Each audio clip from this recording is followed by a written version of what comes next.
Welcome to Live from my office. I'm Steve Cochran, and I appreciate you listening. Before we begin, recognition of this day, 9/11, when 2,983 people woke up, left their homes to go to work or wherever they were headed, and never came home again. If you're old enough to remember that day, you may be old enough to remember the shock, the disgust, the fear, the anger, and the overwhelming patriotism that followed. Flags waved. We weren't Democrats and Republicans. We weren't one side against the other on anything. We were just all Americans. Now, it's easy to think about politics today and wonder, was that the last nonpartisan moment we're ever going to have in this country? There are times now where it certainly feels that way.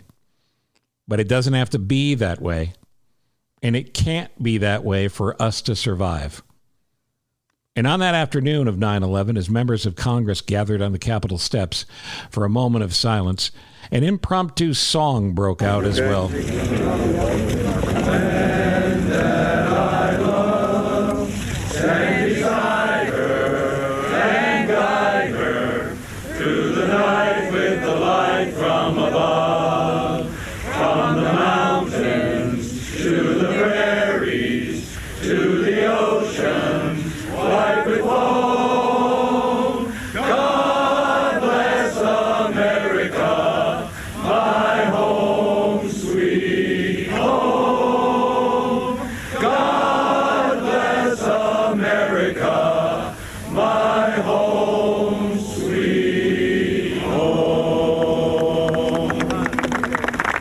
More of my thoughts on 9/11 to come. On today's Live from my office, we kick off the NFL season with Dan Hampton, the great Hall of Famer, the Great Bear. We'll talk about the NFL in general and the Bears in particular. And then my second guest is Congressman Mike Quigley. We now know there is no new stimulus package anytime soon. The Senate failed to get it done yesterday. Congressman Quigley and I spoke prior to that vote yesterday, failing. But we had a lot to say to each other, and he always has a lot to say about how to fix Washington. We'll come back with Hamp first. That's next, and this is Live from my office, presented by David Hochberg and Team Hochberg, and we thank them for the support. Live from my office would not be possible without the help of great partners like Team Hochberg and specifically David Hochberg. I've known David for a long time. Some people think that I may have bailed him out of prison at some point. No, it wasn't me. But David Hochberg's had a very interesting career as well. He's done a lot of different things, been successful at all of them, but I think this is the niche. Because for many, many years now, he's been helping listeners get the most out of their homes, whether it's a financing of a new home, a refi, helping out with something like a reverse mortgage. Look, he knows the money stuff that you and I and most people glaze over about. Now, how do I know that? Well, because I use David Hochberg. I've used him before. I'd use him again. He helped me with a refi of a home equity loan. In addition to that, he's working with my daughter on a refi of her first home. And my sister's used him twice. Good enough for my family, you bet. And my friends, too, like John DeCoste. And by the way, a million other people who worked with me at WGN. Just about everybody there at one point or another consulted David Hochberg for help in regards to maximizing the value of their home and maximizing their money, because he knows this stuff. And don't lose sight of the fact that your credit could be enhanced by one of the Hochberg team members. He's got a guy who is so good, he can take you from the front of the limo to the back of the limo in short order with some tricks and tips that are perfectly legal that you would never know about and I would never know about. But again, this individual is part of Team Hochberg. It's David Hochberg, Team Hochberg, making the most of your money, making you feel better, and taking some of that pressure off, you know, the weight of it when you think, look at this monthly payment, especially now in COVID year.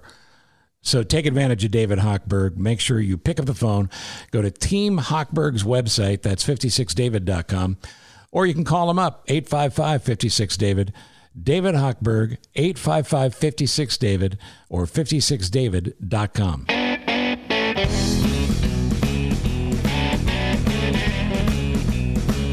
This is Live from my office, and my friend Dan Hampton on the podcast one more time. Thanks for doing this.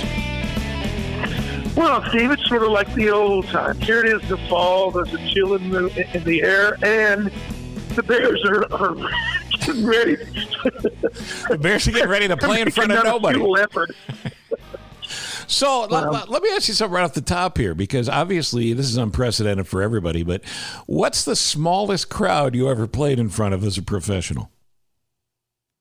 Wow, that's a good question. Let me think. Even back in the day, I mean, we'd go to Detroit, nobody cared, and it'd be 80,000 people there. Let me think. You know what? Tampa Bay had some one year, and this was one of the best games I ever played. It was thunderstorms and lightning, and back then they didn't stop it for anything. A bus could run over people in the end zone; they wouldn't stop the game. Anyway. The water's coming down the stairs at the old Tampa Stadium. It looked like waterfalls, like you're in Yosemite, in the water. Sure. And there must have been 1,000 people in the stands, and the band played on. We played through it, and we were killing them. So, yeah, I don't know. I will tell you this, that it's got to be, and I'll be honest, I haven't watched any of the like baseball or basketball. Right. Not really interested, but I thought about it, and I do know this: certain guys would pick it up when it was game time, and that meant people in the stands watching blah blah blah blah blah. I was old school. I practiced hard. It didn't matter if there was 1 or 100,000 in the stands, but some of these guys, it's gonna creep them out because they've always relied on the fans and the energy to get them going. It's just so bizarre. And again, there's nothing to compare it to, but it's interesting to hear you talk about it because I thought that might be your answer. And you really can't generalize and say, well, the rookies and the young teams in general are going to have problems because the kids don't know how to react, or the old guys, they're going to have problems because they need the crowd. Really, it's on the individual player to player, I guess, right? Yeah, well, so much goes into it. A certain level of personal responsibility, training and paying attention and staying awake in meetings and all those things. And, some guys don't do it. Well, wow, somehow they get cut and they're no longer around. So usually the people that actually make it to the playing field game time, well, they're pretty solid. And I don't think it's going to be that big a deal other than that it's just, it's like a nihilist way of looking at it. There's a bunch of guys out there running around, and nobody's in the stands. These huge cavernous metal stadiums will be bone empty. So, like I said, I thought about it, and I just kind of shook my head and I said, better than me. I know quarterbacks are your favorite lunch, so let's go around the NFL briefly. Is Tom Brady going to win in Tampa, or has he got to? Is it is it the other side now? Is it on the downslide? I think it's the most fascinating story I've seen in the NFL in a long, long time. And I'll tell you what. What is he? 43. If you start 6 games, you'll be the set some kind of old timers record. Which I don't think he's worried about 6 games. I think he's worried about winning and making a statement. So who back up in Boston. But let me just say this. Bruce Arians is one of my favorite coaches. And he took an old-timer quarterback to the Super Bowl when nobody expected it for the Rams. And then he played in Arizona. Yeah, I know you're talking about. Neither one of us can think of it. Yeah, I know you're talking about. The kid that he was a grocery store guy in Iowa, and he got picked, and he was the story. Exactly. And it came out of nowhere. So Bruce Arians is that type of coach, and they've got a pretty good defense. They got pretty good, but the receivers, and now with Gronk, they got 2 or 3 tight ends. Mike Evans will catch 150 balls this year. I mean, he's an amazing receiver. And the hidden hand. Now, let me just tell you this. Nobody worked out all off season because everybody was inside eating candy, right? Because we're all going to die from COVID. So. Nobody's really in tip-top shape. Well, when you go into Tampa and it's 96 degrees and it's the third quarter, those corners are going to be pulling hamstrings and everybody's going to have their tongues out, and they're going to wear people out. Now, I'm just telling you, I remember back in the day we had to go down there every year. It seems like, even in December it would be 92 degrees. So I just think it's an amazing opportunity for Arians and Brady and Gronk and everybody to make a statement. But who knows? They got a lot of what would you call it? Big time matchups. They got the Saints in the opener, and they got to come to Chicago. So I mean, we'll find out who they are and what they are. But to me, I think it's fascinating. By the way, the two old guys here couldn't think of the name Kurt Warner. That's the guy we were. That's the guy we were trying to pull. All right, so why would I ever say his name other than bringing up Bruce Arians? Exactly. Right. And again, he's a quarterback. You're allergic to quarterbacks and kickers. No, I don't. Yeah. All right. Again, we'll get to the Bears, but let me just run you around the NFL for a second. The Kansas City Chiefs, they're champs. They got the best quarterback in the game, and Patrick Mahomes. You got to say they got a chance to repeat, right? Until they don't. They're odds on, right? Normally, a team wins a Super Bowl, everybody goes, well, it's so hard to win it again. They're the odds-on favorite. So they got a lot of mojo. Andy Reid's, obviously proven himself as a great coach, but Mahomes is a difference maker. They were down 10 points in the fourth quarter and they win the game. And hey, we could have had him.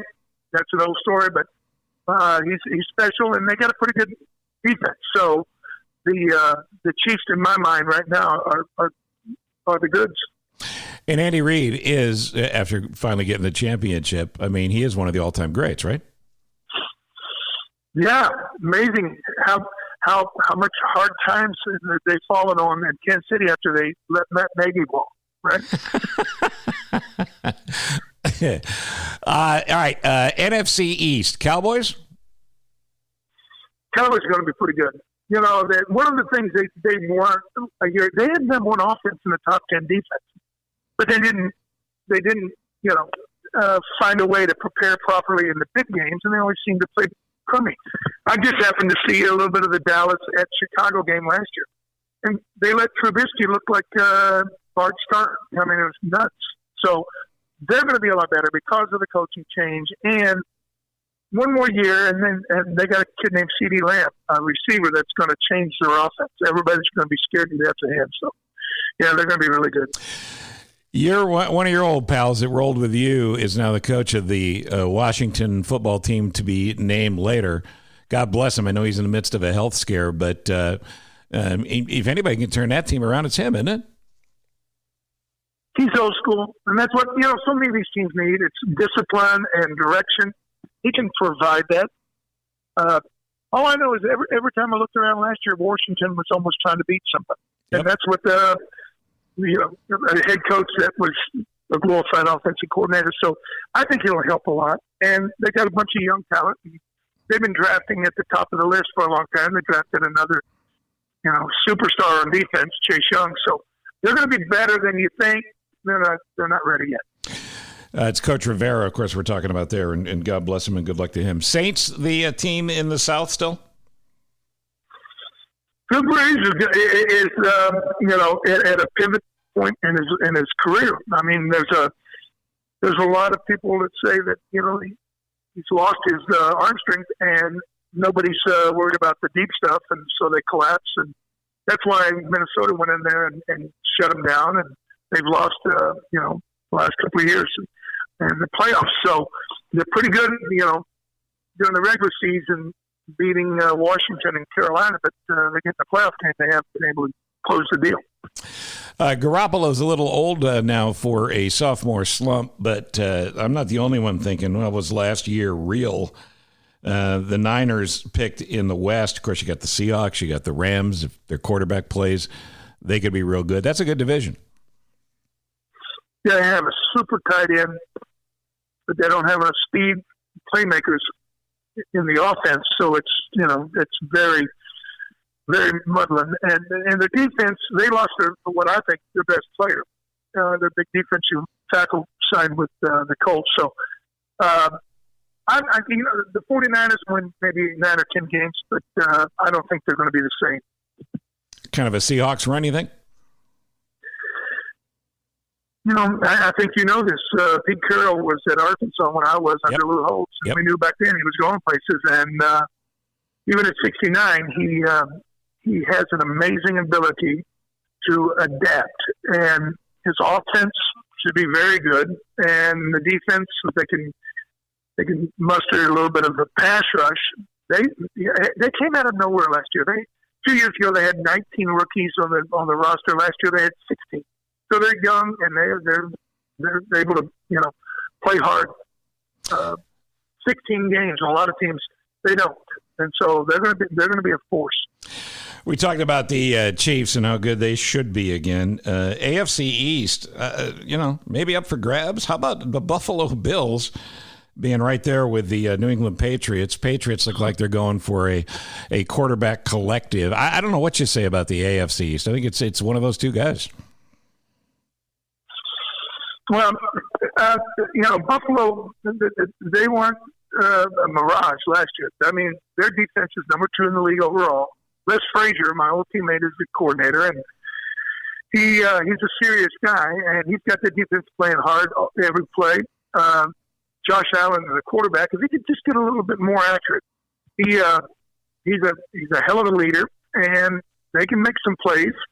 Buffalo will, in my mind, they'll win the East, and they're going to be one of the top 3 or 4 out of the AFC for sure. Yeah, don't forget to get an extra playoff team this year, as long as we get to the playoffs. AFC South is probably the division I think least about, but you got the Texans and the Titans there. That's probably your 2 that are going after it. Well, okay, let's be real. The Colts were hard out last year, and then they go and get Phillip Rivers, and they added, Buckner, the big defensive tackle, and they got the best offensive line in football. They're going to have a hell of a running game. And that's a good point. I just, Houston, losing Hopkins just breaks their back. And Tennessee, they were hot, but I don't know if they can do it again. So I'm going with the Colts in the South. You buy that the Ravens are a Super Bowl pick for so many people? They're good. What did they win? 14 games last year? Exactly. Something crazy like that. And the Tennessee Titans did what that you have to do. You have to get them in the hole, and then make Lamar Jackson make plays outside the pocket, and keep him in the pocket. He struggles. So the tape's on him, and I think they're going to be good. They'll win 10 games, but I think Pittsburgh with Roethlisberger, their defense, they led the league in sacks. They got the best pass rush, obviously. Big Ben's 36, and the clock starts ticking, and you start saying, "How many more do I have?"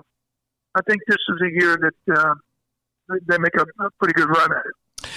And the division you and I care most about, the NFC North, the Lions. I don't see how they get out of the cellar. It's a 3-team division, and the Bears are coming here. But are the Lions better than 3 wins?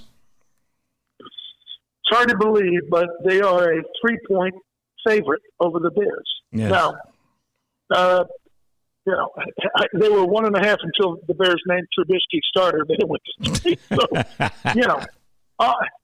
all I'm saying is, go figure. Last year, Stafford was, I think they were, I'm trying to remember, I think they were 5-3, something crazy like that, when he was up and able to throw, and then, I had the back issue with the broken vertebrae or whatever, and they collapsed. But, in both of the games against the Bears, the Bears had to fight tooth and nail to beat them with a nobody quarterback. So every team can beat you, and I know it's just crazy, but on paper, the Lions are not, in my mind, the best team, obviously, in the division. Who's more dangerous, the Vikings or the Packers? A lot of people say the Vikings. I don't know. I just think Green Bay has had our number for so long. Aaron Rodgers, obviously, with Jordan Love, being drafted, and so he's gonna be more prepared, more motivated this year than maybe the last 5 years, because nobody wants to be demoted, especially when the guy is, chomping at the bit to take your job, and you play down and let him take it. So I think he'll play great.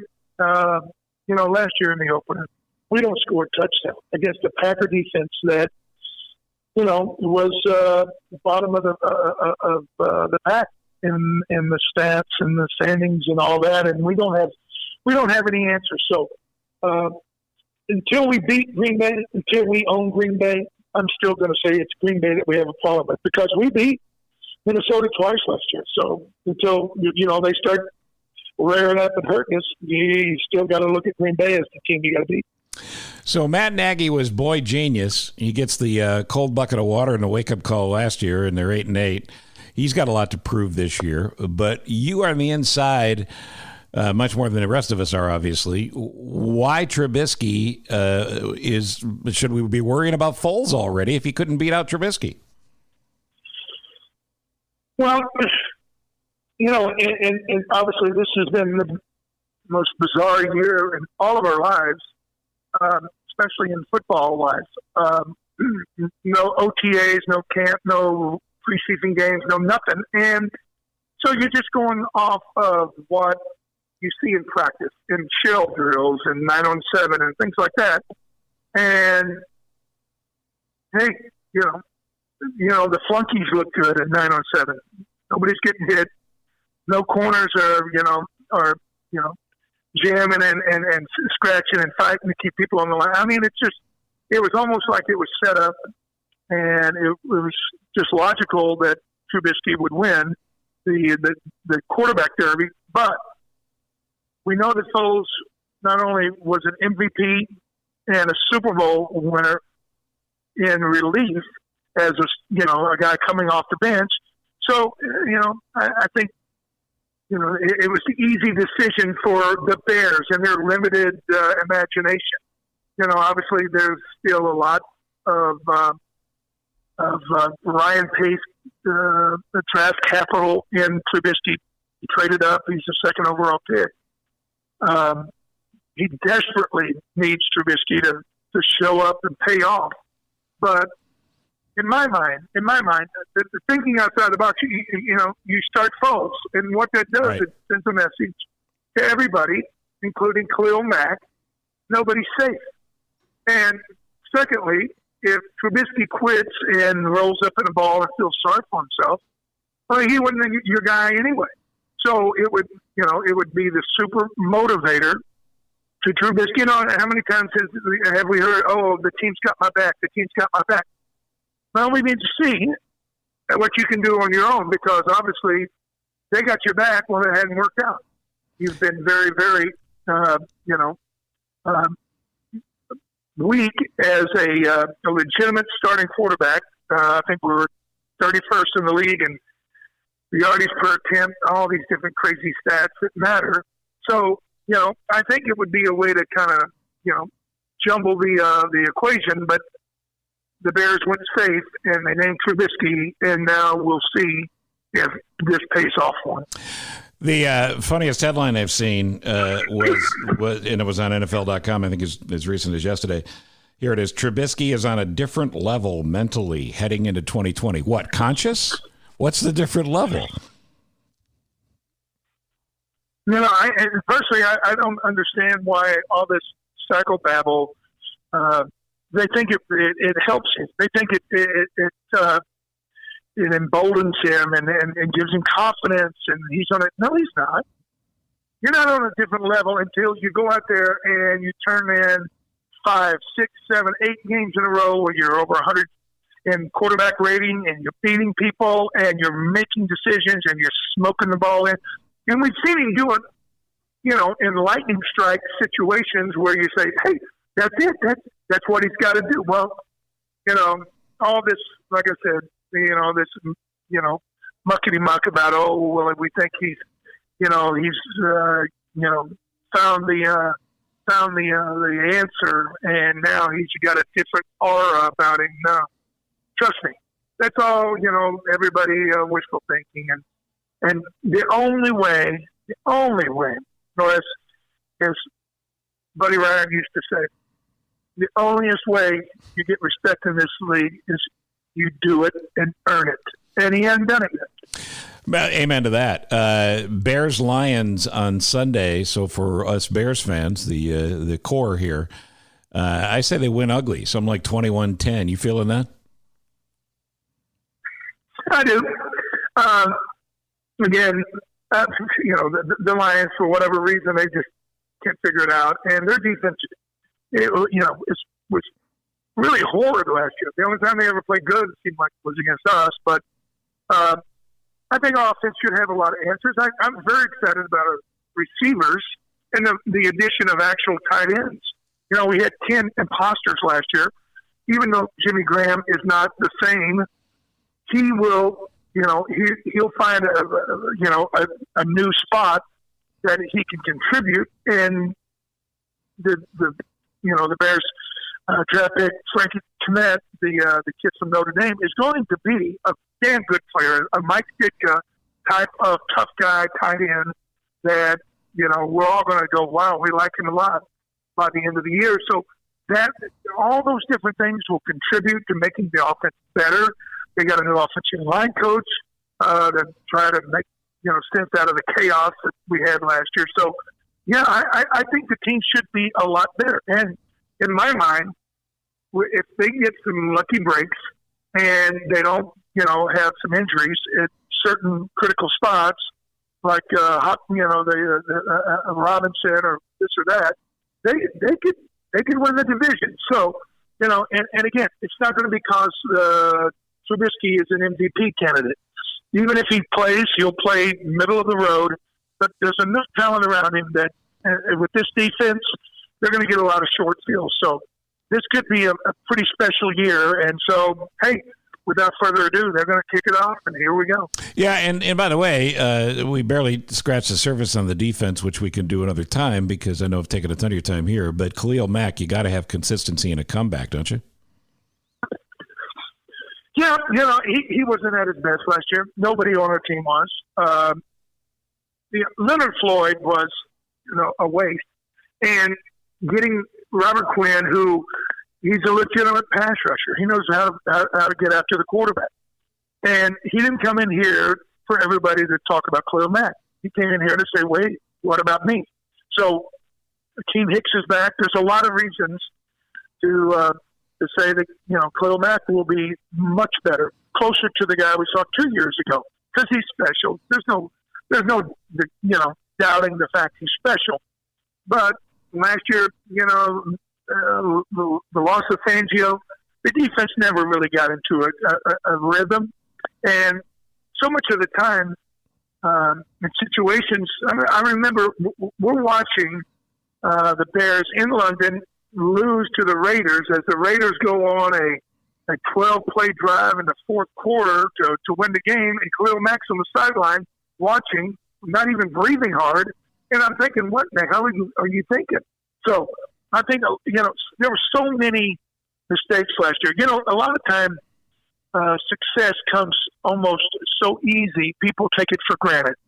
And Nagy did that. Khalil Mack did that. So many of the players, Pace, so many people on this team in this franchise, they took it for granted. And I kind of think, reality struck in the off season. And I've even seen Ryan Pace, mea culpas. We made a lot of mistakes last year. We did this. We did. No kidding. Well, hopefully, they're talking about, Mitch having this new aura about him. I think a lot of them do. They realize, hey, success is fleeting if you do not take care of the little things. And maybe this year will be a lot better. Well, look, nobody knows better than you because you and the 85 guys, you cared about it every day. And at the risk of sounding like the old guy on the porch that maybe you and I sound like sometime, football hasn't changed. It still is work your ass off, earn your spot, earn your respect, and then go do it again next week. That's the only way to play and the only way to stay in. And Dan Hampton will tell you it's a pretty sweet job. It was the best job. And there was a beauty in the commitment. And and you're saying, well, you only won once. Well, the next year we went 14-2. Right. With 4 different quarterbacks. The next year we went 13-3. We were committed. We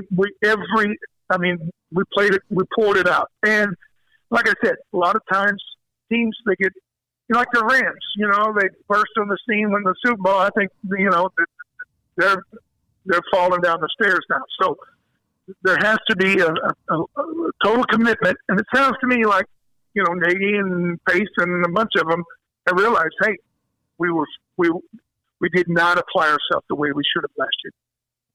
Now, your routine, and tell everybody how OB's doing. His health is good and he's ready to rock? Say that again, who? OB? OB is great. A year ago, he had some health issues. He had a blood infection, and that really knocked the hell out of him. Sure. He was in a hospital for, I think, 18, 20 days, something like that. But this year, he's been great. He's been on his boat. He wanted me to come over and play golf with him last week. So he's not only capable of, bringing holy hell to the table, but I think he expects he'll be needed to do that early and often this year. And I can't wait to witness it up close and personal. And you can hear Hampton OB on the WGN Tuesday night lineup. Look, I'll take Hampton OB anytime, any day, but adjust your schedules accordingly. And the last thing I'd mention to you is you and I both don't mind wagering a little bit here and there. You got an NFL team in Vegas now. Is there an over-under on who gets arrested and what team they come from first? I got to tell you, when I first heard that, I said, what are they going to think of now? Right. Hey, what could go wrong, right? I mean, the whole thing is ludicrous. And again, here we are going into the season thinking, what possibly could go wrong next? Well, I think you bring up a great point. And, the next thing you know is, how many cameras will they have go out at the casino on the night before a game? So we're going to find out. If sometimes in life you get what you deserve, and sometimes you get a lot worse. And we're going to find out pretty quick. It's the great Dan Hampton, and I listen, as I always say, and this is true, I appreciate the friendship, but I always appreciate you giving me some time here, as everybody loves to hear from you. I'm live from my office. Thank you, buddy. You're the greatest. We miss you. We'll see you soon, and go Bears. It is always a great deal of thanks that we owe to David Hochberg and Team Hochberg for being the primary sponsors, the presenting sponsors of Live from My Office. Mr. Hochberg joins me now. Hello, David. Hey, Steve, how are you? By the way, we'll remind you, whenever we talk to Mr. Hochberg, it's easy to get a hold of him. All you got to do is pick up the phone and call 855-56-DAVID or 56david.com. When you're going to be applying for a mortgage, right, and this is so huge, right? I sold my house. I'm going to be applying for a mortgage on our new house. Pay down all of your debt at least 60 days before your debt is due, down to zero as best you can. Like, I had a line of credit, Steve, against my house. I had some money out against it. I knew I was going to pay it off, but I knew I was going to be applying for this mortgage on my other house. So I started paying down my line of credit and paying off my credit cards. As I was making charges, I would go on every Friday, knock them down. I'd be a month ahead because I'm on American Express and it's like a 60-day cycle. I would constantly be paying. Now, my credit cards, to keep the balances low, to keep credit utilization high, because the higher the credit utilization by keeping your balances low, the higher the credit score. So the one thing that if I could leave all your listeners with is whenever you're applying for any type of credit, car loan, installment loan, mortgage, get that credit down as much as you can before applying for a loan. All right, David Hochberg, great talking to you as always. And again, it's Team Hochberg, and it's 855-56-DAVID or 56david.com, the title sponsor of this Live from My Office.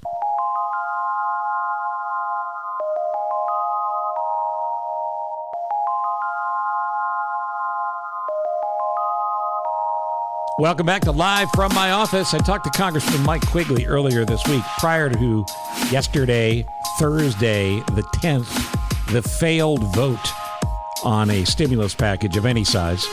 So if some of these comments between Mr. Quigley and I seem like they're dated or we missed the news, that's your explanation. All of what Quigley says is always worth listening to. And he joins me now on Live from My Office. It's Live from My Office, and always a pleasure to welcome Congressman Mike Quigley. Congressman, how are you holding up in all of this? Is family and close friends, are they healthy? So far, so good. Thanks for asking. I hope the same for you and everyone listening. My biggest concern beyond the loss of life, and that's hard to say, is the isolation that we're witnessing. We lost a lot of great people during the pandemic, but we also lost this connection that we have. We lost John Prine, who actually wrote and sang about it, and is as a former mail carrier, hello in there. And I've watched my colleagues whose districts have been hit by hurricanes and tornadoes, and they can go out and literally help people pick up the pieces of their life, and you can embrace them. And we've had flooding in my district, or we've had other issues, and you can go see people, and there's something about the who we are as a people that's important. So compounding this sword of Damocles that people feel over their heads on this is the sense that they have to do it pretty much alone. Right. And that's, when people ask me what's the toughest part of this for me, it's having to, I just talked to a group of nursing homes and, talk about a particular part of our community that's been devastated. I can't visit. I can't go out there and talk to folks. So it makes this all the more difficult and all the more important that we bring this under control so we can return to some sense of normalcy. And normalcy, the minimum standard would be I lose somebody I love, I get to say goodbye. If there's how many of us? Go ahead, sir. Well, how many of us have lost someone? Right. Or a friend, a family member of a friend, and there's no service. Right. You can't go there. And, I lost my dad a year and a half ago, and the important part of that to me was a lot of close friends and family were there. You could remember, and it helped in the healing process. And no one deserves to be forgotten, especially when we lose them. It's a time to recollect and why they had value. Yeah, a good friend of mine, an author, very successful author, attorney, worked with prisoners who were wrongfully convicted, and her name's Laura Caldwell. You may run across her over the years. Sure. And she passed away at 52 earlier this spring, and we still even haven't been able to have a service for her. Yeah, it just breaks your heart. Yep. I tell during the quarantine, during the school year last year, I spoke on Zoom calls to 24 different classrooms. And there's a different part of that detachment there. These are kids that need somebody one-on-one at times. And they need that personal touch for education to be complete. Really difficult challenge our teachers and the staff face trying to do this. When there's a dog in the background and the kid runs off and the weather gets nice, they're not engaged. And for the life of me, I don't know how you teach certain classes like science labs and others. Trial advocacy as law schools, for another example. I don't know how you do it when you're not in person. Yeah, and the work piece of this is no small deal either, because a lot of people are saying, well, we're never going to go back to offices. So I refuse to believe that. People need contact, and beyond a vaccine, we should get there. But, kids our kids' age who are trying to advance in their careers, you don't do that over Zoom. You need face-to-face contact and all of that. And that's for the folks that are still employed. Right. we're adapting in many fronts. That's one of them. We're adapting in how we care for those with COVID. So you have to take something good out of this, find new ways to connect. Again, it's not the same to Zoom on Mother's Day with everybody in the family, but you make do. And as I told those students, stay close, but not too close. Of the stuff that we've talked about, and the folks in your district in particular, I think the vast majority of Illinoisans in particular, but around the country, are trying to do the right thing. Nobody wants to wear a mask. It's a pain in the ass, but you do it because it's the right thing to do. Are you running up against that wall with your folks at all?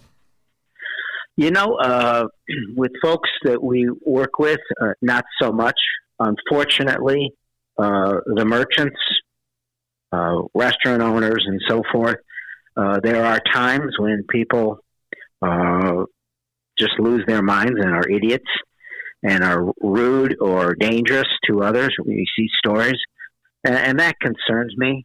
So all we can do is educate from the ground up and hope that people get it and that no one gets hurt in the process. It just seems maddening that we face that situation. You and I both know there are two economies. There's the Wall Street economy, and good for you if you're a part of it. You're doing well. But the real world economy is the rest of America. And sure, you might have a 401k that is involved with Wall Street, but Wall Street numbers don't drive your day. We know the market has been pounded over the past several days and could well go deep into this week. But more importantly, we know about the tens of millions of people who are still unemployed. Where is the legislation that's so desperately needed to bring it to the next level? Again, nobody wants to keep throwing money at the problem, but for right now, that's the answer. Sure, and let me state this. I don't think that Wall Street's immune. There's just a few. Think about it. You can name 4 or 5 major corporations that are a pretty heavy percentage of the value in the stocks market right now. Sure. And we wish them well because, pension funds, people's 401k and others are dependent on it. The animosity toward Wall Street and the stock market makes little sense because a lot of Americans, most Americans, depend upon it. But I don't think it's going to be strong forever because we're starting to see. You saw in one sector, American United and others, the aid package that you referenced ran out, and the rules that went with it ran out, and now you're laying off 16,000 people in one alone. So I do think it catches up to everyone. But in the meantime, to your main point, the House, controlled by the Democrats, passed the HEROES Act almost 4 months ago, over a $3 trillion package that I think had a priority that the next one should have. That's, this is an economic crisis created by a healthcare crisis, not the other way around. Right. So the original CARES package had $150 billion for state and local government to address a lot of this, $150 billion to deal with the testing, treatment issues, because hospitals, as you know, had stopped providing elective surgery and they were revenue short, nursing homes and so forth. So, HEROES did that to a much greater extent. $1 trillion to state and local government, $100 billion for education. This is about food security, housing security, and the HEROES Act did that in pretty dramatic form. Unfortunately, Mr. McConnell waited till just a few weeks ago to even put together a package, and they have to work on their acronyms because it spells out HEALS. No money for state and local government. No money for the pandemic. Again, this is a pandemic, of course, but it's a pandemic creating the economic crisis. We will never get the economy fully strong again until we get testing, treatment, and tracing done right. No money for education, no money for daycare, no money for election security, despite the fact, as you know, most important election of our lifetime. No money for food security. And, of course, related to election security is there's absolutely no money for the Postal Service. In fact, you have a postmaster who's doing his best to, in my mind, and I said it to him, sabotage the efforts at an election, which would probably be dominated by vote by mail if allowed. Yeah, and the games that the Trump people are playing with this election are as egregious as what Russia did in 2016, and Russia is doing again on a lesser level now. But this is happening right under our noses. Before I jump off that aid package, McConnell, in his cowardly way of doing things, has put this off on games the Democrats are playing. Obviously, there's politics on both sides. There always is. But when you talk about helping state and local governments are broke because of the poor management of the federal government of this and all the money they had to throw at it to just function. That to me, am I wrong? That's where the state and money is. That's the money we're talking about for states. Well, it is a large, dramatically high percentage of it. I mean, the fact of the matter is, you had governors competing against each other to buy ventilators and protective equipment. It's ridiculous. This should have been a coordinated effort with communication. The president should have evoked the Defense Production Act the first day. And, of course, calling it a hoax, saying that you could probably go to work, it's a mild cold.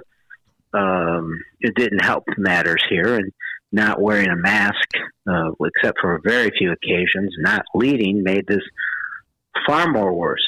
But I will say this about the state and locals. At the time this began, whether you had a healthy bottom line as a government or you were hurting, this thing was going to wipe you out anyway. And McConnell says this is a blue state bailout. You know, my friends, the pension funds in Kentucky are funded at 32%. His state and local governments are hurting. Sure. And I'd say the evidence that bears this out is the fact that it is Republican governors and local heads of local government that are saying to the president, cut this out. So back to your original, when can we get this done? I think that McConnell will probably pass some mini version of what we did this week and send his folks home. Now, we've got till the end of September to not just provide another relief package, but to fund the government. A poor man's handicapper would tell you, my guess is when we come back, the Senate tries to pass just not a budget, sort of a continuing resolution with another version of this. Speaker Pelosi has said to Mnuchin and others from the administration and McConnell, look, we started at 3, you started at 1, let's meet at 2, and we'll get this all done. She was rebuffed at that. I'm hoping that at some point in time there's a realization that if the only reason you care about this is to get reelected, that there's enough Republicans in the Senate that will say, we got to get this done too.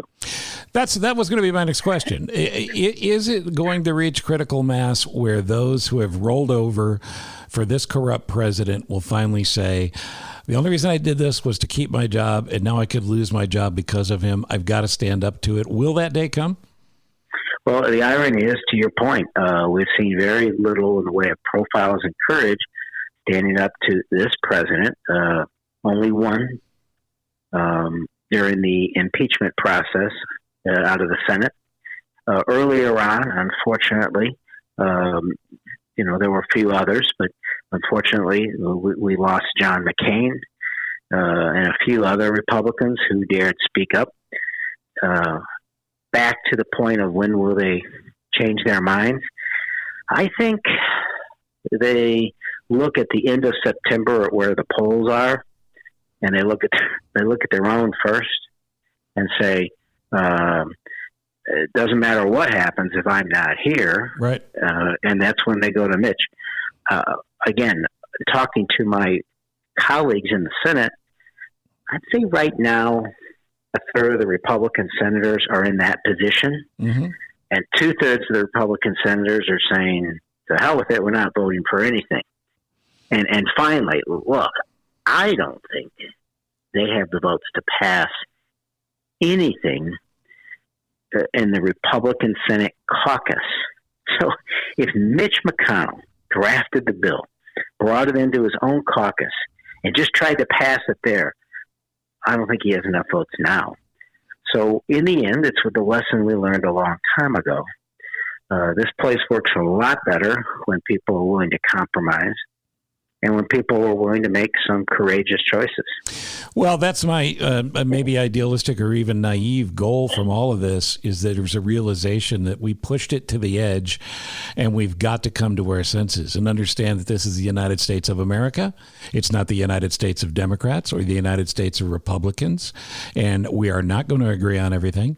And we've got to figure out a way to work together. That's my hope. Now, if Trump is still in the White House, we don't get there. So is there a feeling in the House in particular about how the Biden campaign is going? I would say among the caucus members that I tend to agree with politically, we feel fortunate that the Democrats nominated the vice president instead of another, just in terms of viability. The campaign is what did we say before? This is in normal times. I think the campaign is doing very well, but this isn't a normal situation. I mean, the polling is always questionable with this president. You never know for sure. So what you do is you move forward and try to build coalitions. What did Woodrow Wilson tell us? That the middle 5 to 6% decide all elections. President Trump won by the Electoral College vote of 3 states. Yep. 70,000 votes. Yeah, they could fit in Soldier Field. And how many people stayed home who had an opportunity to vote? The difference is here that gives you a little bit of hope is, however anyone feels about Hillary Clinton, she had negatives from years, billions spent against her to tear her down. So be it.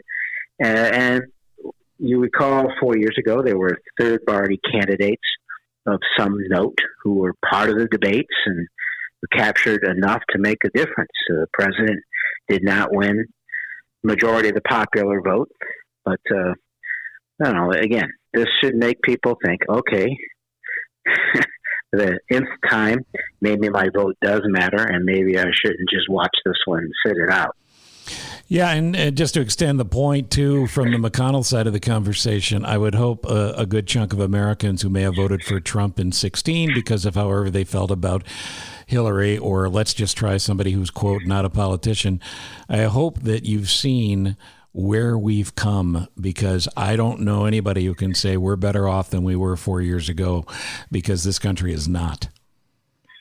Right. And when it's over, that we remember, as you were talking about, there's more that unites us than divides us. Right. And that extends well beyond our borders. I think Vice President Biden should prevail. His first task outside of our own country is to call all our friends and allies, appoint a very solid Secretary of State, and that secretary and the undersecretaries should rarely see Washington. Right. They should be out there. You may recall a commercial years ago, a CEO was passing out airline tickets to his sales staff because the client that had the longest time had fired them hadn't seen them. Mm-hmm. There's a similar situation now where the rest of the world feels we have left a void. The headline that you might have seen in Europe in the first year of his administration, President Trump visits leader of the free world. Whenever there's something dramatic going on, our voice is mute. Our voice oddly stands with a Russian president instead of our own intelligence community. The world watches everything we do. There's a lot of healing that needs to take place. And it starts when we start healing at home. It's going to be a lot of work for Mr. Biden and whoever he brings along with him, but certainly the work continues for you in the House. And on the Senate side as well, because the Republicans have stuck with Trump long enough to have their majority be in certain jeopardy. I'll leave you with the last point. I know you got to run and do other things. My strongest point to everyone is take care of each other. The most common question I've gotten over 4 years is, what can I do? And some of this was 3.5 years ago. Mm-hmm. And the election was a long way off, and midterms were a ways off. The answer is what it always is. Take care of each other, love each other. That has to be the groundwork. You can't meet hatred and anger with the same. It comes from that unifying sense that we need each other. As corny as it sounds, boy, if we ever needed corny, it's now. Go watch Mr. Smith Goes to Washington. Yep. Get Frank Capra-esque, and get active in your community. And on November 3rd, make no excuses. Make your plans now with work and family. Vote. Vote early. So, and in Illinois, you can, starting on September 24th, I believe. But one of the things Illinois does very well is makes it impossibly easy to register and cast that ballot. Congressman Quigley, I thank you very much for being on Live from my office. Anytime. Thank you.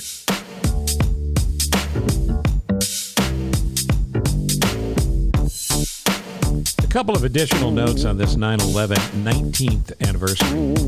2,983 people died. Of those, 343 were New York City firefighters, 23 were New York police officers, 37 were Port Authority officers as well. Since then, thousands more have gotten sick from working the pile and trying to find first those who might have survived. And did you know 18 were rescued from the rubble? Though certainly not all the folks we hoped would be saved.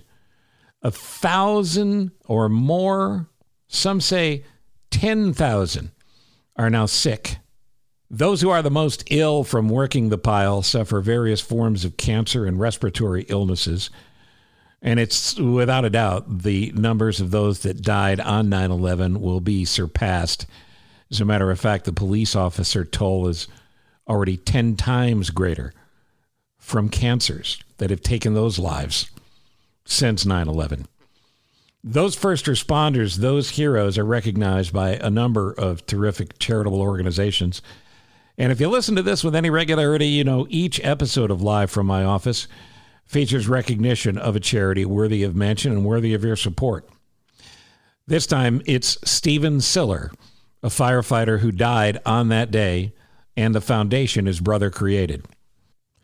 The story of Stephen Siller is, on that morning of 9/11, his shift was over as a firefighter, and the 34-year-old father of 5 was going to take part of the day to go play golf with his brothers. But as he drove out of town, he heard what had happened behind him, and every New York City firefighter and cop was immediately on duty again. He called his wife to say, "Tell my brothers, I'll catch up to them later." He turned around and he drove back, but could not get through Brooklyn's Battery Tunnel.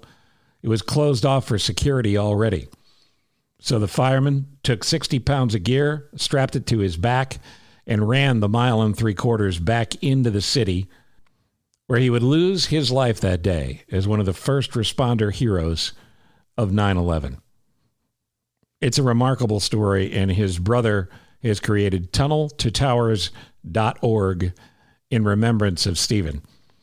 It is fully, perfectly rated by charitynavigator.org, who vets charitable sites and charitable causes for you. It is one of the best of the 9/11 charities. Again, it's tunneltotowers.org. If you go to the website, you'll see they do a number of different things, along with honoring and supporting the fallen and those that were left behind.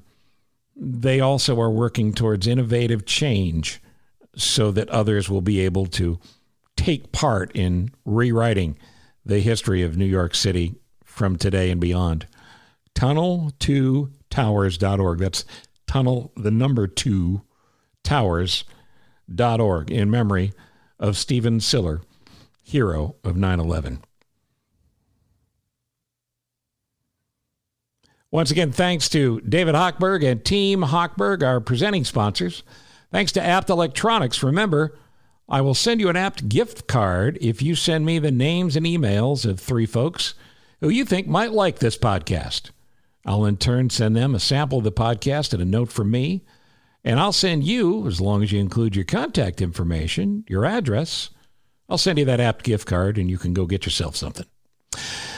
The way to do that is to drop a note to me on email at thecochrane@gmail.com. That's the official email of this podcast, thecochrane@gmail.com. You can leave comments there as well, ask questions, be funny, whatever you like. thecochrane@gmail.com. Speaking of comments, feel free to leave those wherever you get your podcasts. And please subscribe as well so you never miss an episode of Live from My Office. Meanwhile, you can follow me on social media as well, on Facebook and Instagram, on Twitter at Cochrane Show, and on Twitter at Cochrane Show. The Trump dump continues, where each day through Election Day, I give you another highlight of something Trump did, a factual event you might even have forgotten about, to remind us we need to break free from this mess we're in. You know, there are many who say it'll take another 9/11 to pull this country together. I don't believe that. I believe this country is too great to need that kind of tragedy and pain to remind us how lucky we are to live here. I hope I'm right. One big way that you can help take a step in the right direction is to get active again, even if you haven't been for a long time, and make sure you vote on November 3rd. There's no excuse to miss it. More on how to vote and who to vote for by doing your research coming up in the podcasts ahead. I want to thank you for listening. I'm Steve Cochran, and this is Live from My Office.